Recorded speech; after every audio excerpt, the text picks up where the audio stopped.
We will now go through a consultation process with you, and you can submit to us what you believe ought to be covered by the Water Resource Plan. Based on that input and investigations that are carried out, we will then develop a draft plan. That draft plan will also be released for public submission, and there will be a submissions period where again you can say whether you agree, what you agree with or don't agree with in the plan. At the end of all of that, and any further investigations that are believed to be required, we will develop a final plan which will be submitted to the government for approval.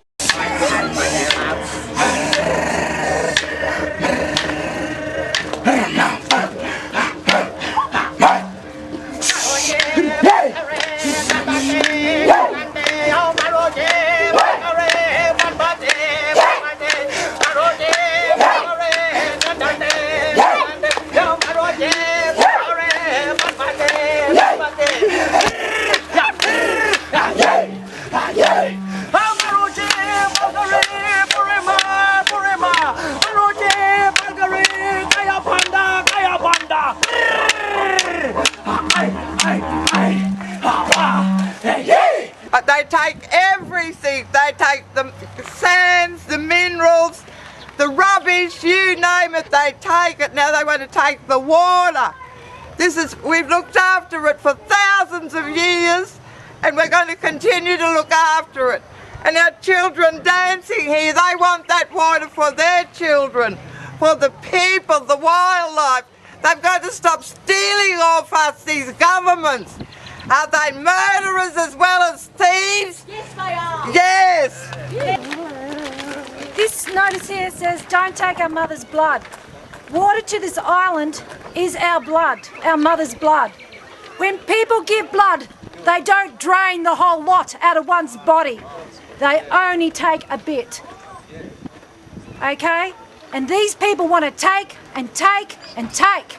And we had creeks flowing out across into the surf, into the bay, everywhere. You go out there now, you flat out seeing one creek running out into the ocean. You go out to Brown Lake, you could dive out of the trees into the water. That's how deep it was. Now there is sandbank all the way around Brown Lake.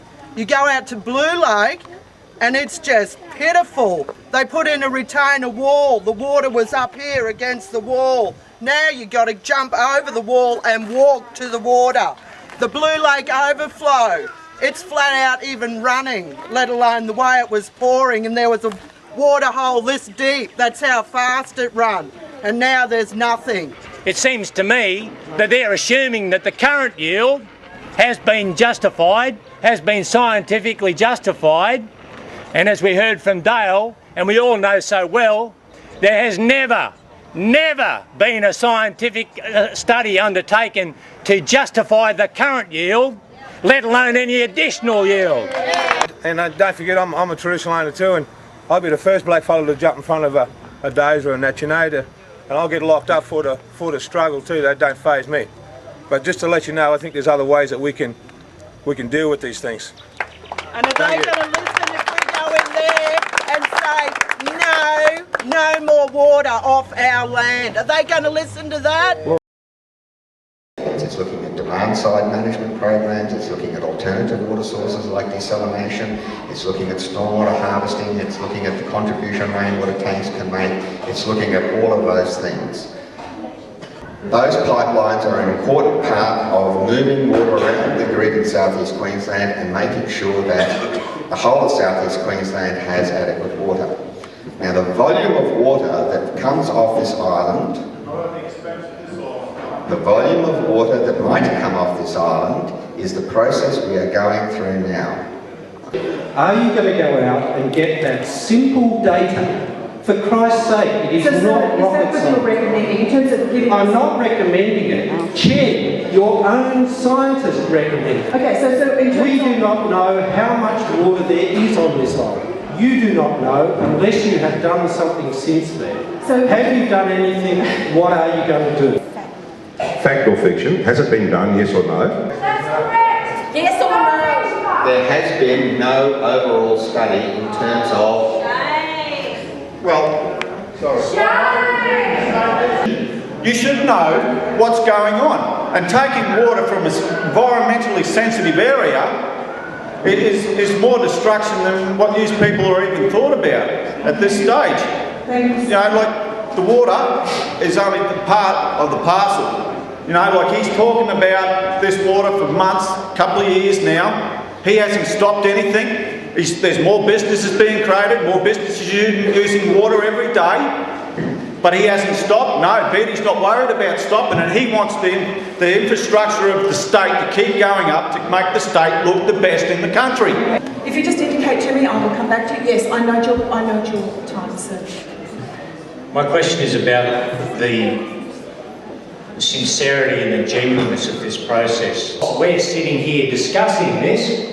The state government's already got its wheels in motion for approval for the extra 22 megalitres a day. And it's not genuine in this process. This is a totally disingenuous process.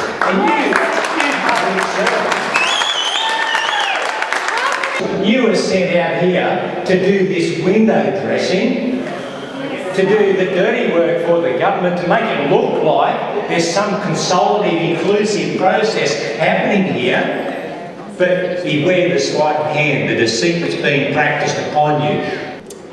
I just think someone's really fibbing, because if you haven't got the data, you're not going to do it till you know, but you've already got the friggin' pipeline going through. Who's telling fibs, you know? You don't put the cart before the horse. And I just think that it's a load of lies, that you're not going to take any notice of anyone here. Betty's going to just go over the top of everyone, and we won't have a say. And I don't think that it's fair. The sentiment that you see exists today is a result of 17 or 18 years of unfettered, unrestricted and initially unlicensed extraction of water from this island that had no permission from anybody, not even the state government.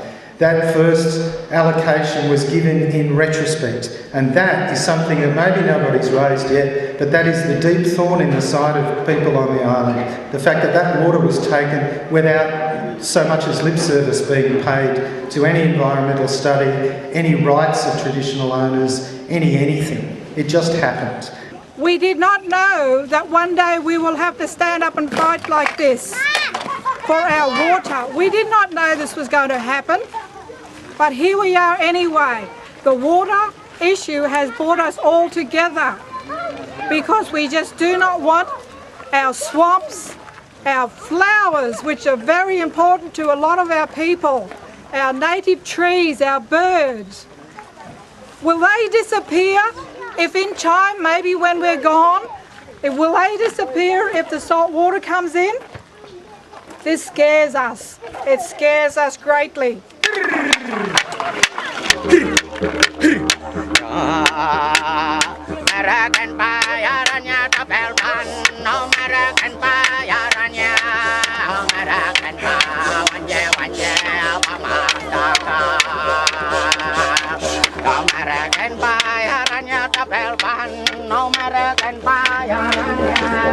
going to go around the back here, Bella.